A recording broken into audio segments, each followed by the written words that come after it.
xam ne keroog moom moo bañ a signé décision bi moom moo ko traité woon waaye foofu dañ ne woon moom mbiram mënuñ ci woon a wax parce que tribunal d'instance bi compétent wu woon parce que moom fa mu bindoo foofu la waroon a saisir n'est-ce pas représentation diplomatique alors mais li ci tey xel mooy normalement même bu waxee ne sax li juge Sabassy Faye dogal man ànduma ci Cour suprême am na droit wax ko loolu la ñuy tuddee infirmé et même si man d'accorduma ci motivation yi ñu joxe mais bu ci àndul moom dafa war a jël mbir mi traité ko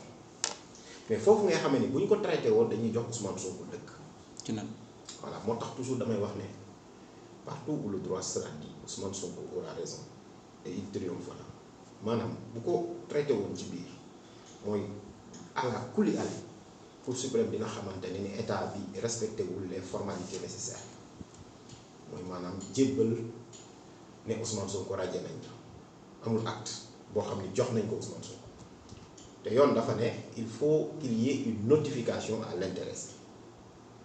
beneen bi ci topp mooy Ousmane Sonko a dépassé l'état de la contumace maanaam Ousmane Sonko n'est plus en état de contumace le contumace ce qu'il était bi ñu ko jàppee rek la naax saay kon kenn mënatu koo génne ci liste yi donc nag li tax Cour suprême jëlul responsabilité ma jaaxal na ma mais li ma xam mooy revirement de jurisprudence la def mais revirement de jurisprudence boobu mënoo comprendre parce que conseil constitutionnel moo ne moom en matière électorale il n'y a pas matière à renvoi. Pourquoi? Parce que délai yi c'est des délais très compréhensibles très courts maanaam tey li mu def boo demee tey tribunal d'instance bu Dakar tey bu jëlee dogal am na partie bu ci d'accord am nga droit demaat cour suprême bu boobaa noonu donc en formation plénière lay doon maanaam chambre réunie ñu juger mbir mi mais est-ce que balaa boobu noonu parrainage bi du jeex ba conseil constitutionnel arrêter la liste des candidats alors que moom ci boppam cour suprême dans sa jurisprudence dafay développer li ñuy tuddee la théorie de l'effet utile maanaam moom day wax ne moom électeur bi lay protéger moom toujours électeur ak vote lay protéger même bu amee contentieux sax dafay wax ni est-ce que c'est de nature à invalider le vote ou bien kii est-ce que c'est de nature à donc invalider n'est-ce pas sa candidature ba nga xamante ne kon Ousmane Sonko li ñu ko teg nii soo xoolee préjudice énorme la parce que c'est un candidat à la candidature et pas n'importe lequel donc Cour suprême waroon na mën a jël ses responsabilités donc jël mbir mi donc juger ko maintenant mbirum justice la Cour suprême a pensé que ni moom mën na ko jël donc voilà donc casser ba pare renvoyer mais man dama jàpp ni partout où le droit sera dit Ousmane Sonko aura raison il triomphera te bu ñu jëloon mbir mi càmbar ko Cour suprême donc traité ko intégralement Ousmane Sonko dañ ko doon delloo ci fichier électoral. Cour suprême traité wu ko daf ko renvoyé ci kanamu tribunal d'instance hors classe bu Dakar ñu war a reprendre li nga xamante ne moo di jugement bi waxoon nga sànq léegi nii rek vous avez la conviction que partout où le droit est dit Ousmane Sonko dina am dëgg. ndax am nga yaakaar ne ci faliku tribunal bu Dakar Ousmane Sonko dina fa jëlee ndam. bu ñu fa demaatee pour man Ousmane Sonko aura raison partout où le droit sera dit Ousmane Sonko aura raison. Et si les choses se passent normalement, Ousmane Sonko sera candidat et il participera à l'élection présidentielle. aw ma ci sax xaj ak seen. Professeur Ousmane Sonko soo amee dëgg ci tribunal bu Ndakaaru lan mooy doon suite bi par rapport à sa candidature ndax dañ koy delloo lépp li nga xamante ne ay droit am la wala am na leen lu nga xamante ne mun na kaa gàll. man dama jàpp ne Ousmane Sonko sax xaaru ñu koy delloo lépp parce que mi ngi léppam n'oublions pas que dans l'histoire politique institutionnelle et étatique. ay président de la république sax prêté nañ serment par voie d'huissier en tout cas même bu ñu renvoyé dossier Ousmane Sonko ni ñu ko renvoyé nii mais Ousmane Sonko en réalité dara génnewu ko ci jeu bi il conserve l'intégralité de ses droits parce que tribunal waxul ni mënul nekk électeur waxu ko ñi ko radié c'est une administration ils ne sont pas habilités à juger de la recevabilité et de la validité d'une candidature. Donc rien ne le sort donc il ne manque rien du tout pour man. ñu bëggoon ñu jàll ci beneen mbir mooy li nga xamante ne moom moo soxal kaaw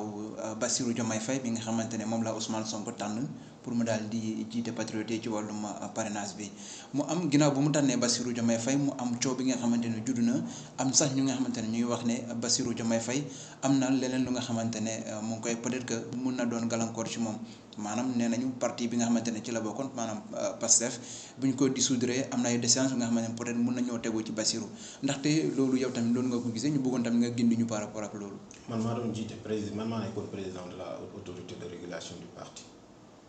kon xanaa man damay am déchéance kon parce que déchéance boo ko amee mooy mënoo doon candidat mais mënoo sax voter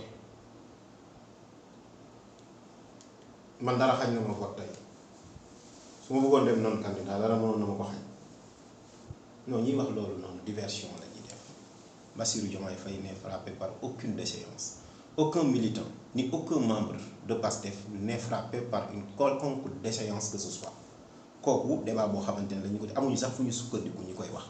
parce que soo jëlee article 4 bu constitution bi moo lay wax entité yi nga mun a demee élection parti politique légalement constitué coalition de partis politiques ak entité regroupant des personnes indépendantes loolu la article L57 bu code électoral reprendre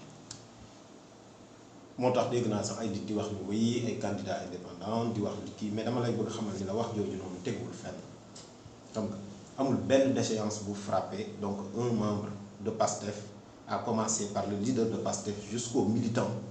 donc bi nga xamante ni ci ñi ñu xam donc wax jooju noonu ay nit ñoo ko agité juste pour ubbi benn fenêtre de diversion mais Bassirou Diomaye Faye conserve l'intégralité de ses droits et donc voilà il est choisi pour diriger le parrainage des patriotes te man je me dis que donc bu fekkee agité nañ ko c'est parce que tout simplement donc c'est un coup qui a été fatal. noo gisee candidature Bassirou Diomaye Faye moom am nga ci moom yaakaar. écoutez damay wax ni les patriotes sont très organisés Bassirou Diomaye Faye le secrétaire général du parti Ousmane Sonko et le président du parti loolu laa ci mën a wax.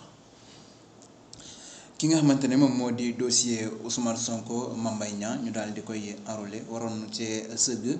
ni ki suba wala tey mu daal di koy renvoyer boobu tamit mu doon beneen dossier bi nga xamante ne en tout cas jot nañ ci xibaar ne buñ ci daanee Ousmane Sonko dafay daal di perte li nga xamante ne moom moo di possibilité doon candidat dans 5 ans ndax loolu ngay dëggal la wala am na leen lu nga xamante ne loolu lañ ci war a xam. man li ma mën a wax mooy. Ousmane Sonko ay dossier rek la ñuy wax boobu ba tey ba ngeen seetlu mais normalement am na dossier yu ko jiitu foofu en matière de diffamation ci dossier yi nga xamante ni moo nekk devant la Cour suprême et pour man dama jàpp ne justice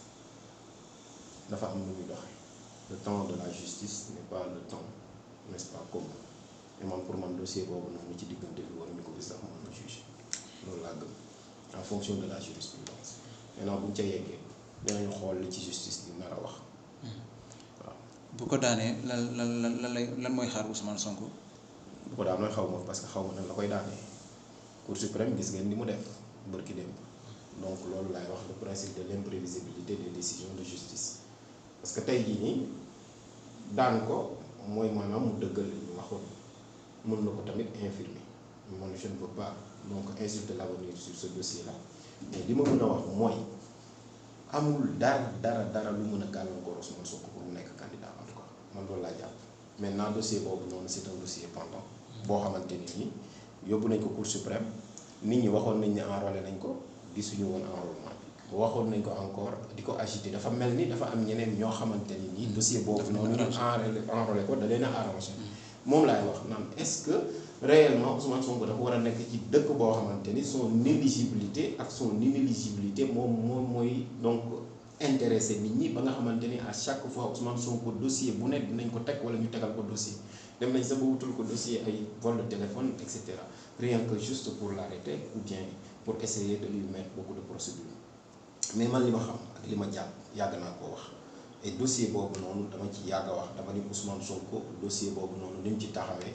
donc voilà s'il ne mérite pas un excès d'honneur il ne mérite pas tant d'acharnement. xam naa foofu la ñuy jeexalee waxtaan bi moom Ousmane Sonko itam porté na plainte ki nga xamante ne moom moo di Thiendella Fall ak DGE ginnaaw bi ñu ko bañee jox fiche parrainage muy laaj sax ndàmpaay bu toll ci 2 milliards 500 ndax foofu tamit am nga yaakaar ne pour au moins pour une seule fois Ousmane Sonko dina am dëgg ci kaw ki nga xamante ne moom moo di DGE. man dama jàpp ni Ousmane Sonko fait l'objet d'un attentat à la liberté article 106 bu code pénal moo ko wax ak ni mu ko waxee ni am na ci code pénal loo xamante ni c'est des crimes et délits contre la constitution moo tax mu viser la notion de coalition de fonctionnaires parce que DGE amul droit di wax ne Ousmane Sonko du mën a jox fiche de collecte de parrainage discrimination la pour ban xam nga pièces yi nga xamante ne dañu ko war a joxe pour nekk candidat à l'élection présidentielle am na ci boo xamante ni nii mais moom ak carte électeur dañoo lié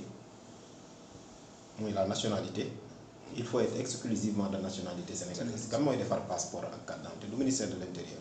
mais pourquoi DGE xool ci 200 et quelques personnes yi nga xam ne dañu retirer les fiches amul ñu ci nekk ay binationaux te man xam naa ci ñu ci am des nationalités yoo xamante ni c'est des nationalités concurrentes ou bien étrangères